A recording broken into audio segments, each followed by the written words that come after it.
বিশ্বকাপের ঠিক আগ মুহূর্তে ফুটবল বিশ্বে এক বড় ধাক্কা। ইন্টার মিয়ামির হয়ে খেলার সময় হঠাৎ বাম পা চেপে ধরে মাঠ ছাড়লেন লিওনেল মেসি। বিশ্বকাপ শুরুর মাত্র কয়েক সপ্তাহ আগে এই মহাতারকার মাঠ ছাড়ার দৃশ্য আলবি সেলেস্তেদের মনে বড় ধরনের আতঙ্ক তৈরি করেছে। রবিবার ফিলাডেলফিয়া ইউনিয়নের বিপক্ষে ইন্টার মিয়ামির 6-4 ব্যবধানে জেতা ম্যাচটিতে ঘটে এই ঘটনা।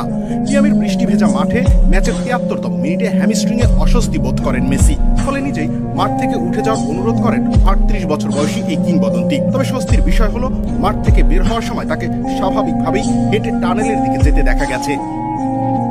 ম্যাচ শেষে মিয়ামি কোচ গুইলার্মো হুয়েস ভক্তদের আশ্বস্ত করে জানান, এটি বড় কোনো ইনজুরি নয়, কেবলই ক্লান্তি।